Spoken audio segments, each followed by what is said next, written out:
Salamlar, vaxtınız xeyir olsun. Mən Adgözəl Lakşin, insan psixologiyası metodisti.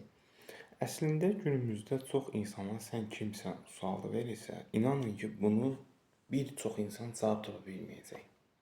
Səhər durur, muzlu əmək haqqı maaş kimi işə gedir, gəlir, həyat tərzi tam formalaşmayıb.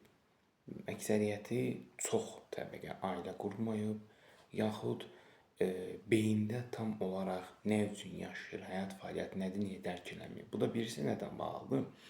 Əksər insanların xüsusən uşaqlıq yaşlarından yetişdirilən və tərsinə, yəni səhvən yetişdirilib yanlış istiqamətdə yönləndirilən hansı ki, həmin uşaqlar var, onların günahları valideynlərinin səhv yönləndirməsindən qaynaqlanır. Uşağı hamı universitetdə oxumalıdır. Bu uşaq bəlkə tüpoydu, beyninə bir növ təsir girmiş, onu hər hansı bir növ peşəyə istiqamətləndirmək yerinə zor gücünə, bəlkə də bunu hər hansı bir növ maşın sahəsinə, yaxud bir digər kulinariya olsun, qız, oğlan, yəni hər hansı bir peşəyə yönəltmək və nəticədə olaraq muzlu əmək haqqı ilə həyatını heç qura da bilmir.